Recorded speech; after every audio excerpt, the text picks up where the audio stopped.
Go ahead. David, that's an athletic group that goes small and went small tonight. How important was dominating the paint on the glass the way you guys did? Yeah, it's paramount. I mean, that's how we're going to play against those teams is what we give up and some of the quickness part of it, and trying to guard some of these positions.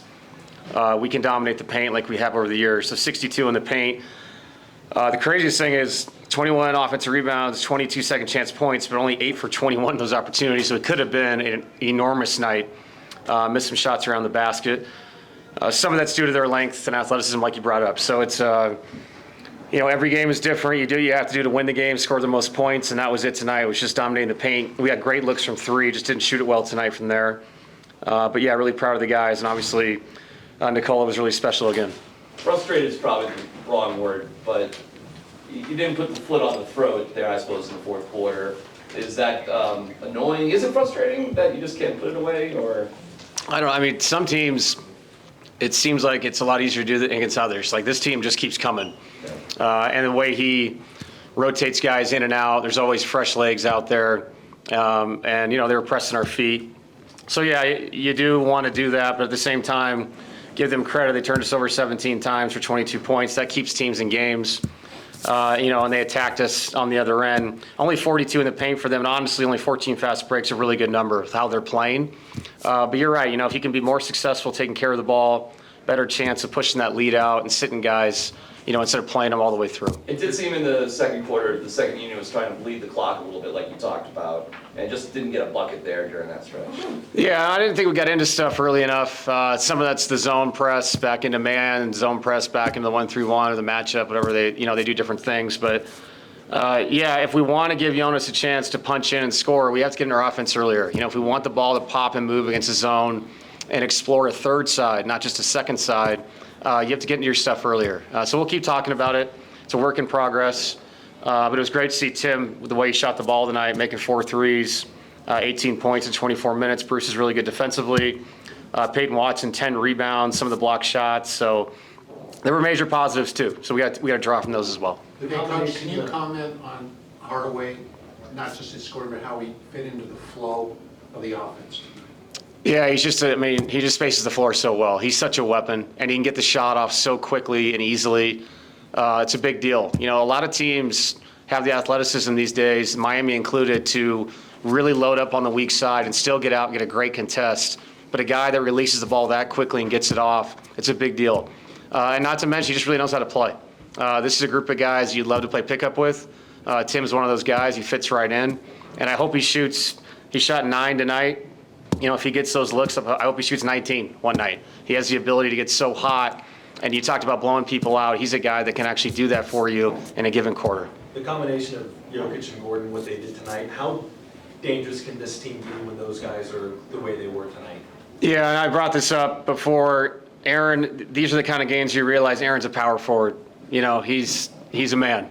And so if he plays small, he's going to eat in the paint. And he did. And they just have such a good synergy together. The big pick and roll, we got behind them a lot. Which is a tough play to guard with Nikola. CB does it really well as well, setting the screen and rolling behind it. So that created a lot of offense, and obviously 62 paint points was off a lot of ball movement, and Aaron and Nikola were kind of the catalyst of that. David, since you've been here, you guys have been such a good team at home. Last year that was a little bit of a struggle, especially early on in the season. What do you think's changed this year where these guys they've handled business at home so far? Yeah, and it's so important in the West this year. I just think if you're going to rely on going out and beating some of these teams at their place twice because you're fumbling it at home, that's not good. So far it's been good. I knew this homestand would say a lot about that exact question. Are we ready to really protect home court? And I think if you want to stay up in those standings with these teams that are winning every night, this is so important to win here. And we know Friday is going to be a high-level game. I don't think Steph played tonight. So you're going to see a very energized Warriors team in here. And then Indiana coming in next, who plays a lot like what we just saw, frenetic and fast. So 2 challenges coming this weekend, but a chance, to your point, to really put our stamp down that, if you come here, it's going to be hard to win. Nikola threw some absolutely wild passes tonight, stuff that he used to throw back when he was younger, and he kind of got out of that as he's refined his game. Yeah. And some of those were so good, it was hard for the guy to even finish the layup. he still finishes with 33 points and 16 assists with 15 rebounds.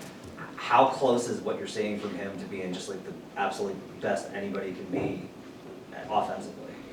Yeah, I think to teams that change up their defenses, and they do because they have to, and they play small and they mix it up.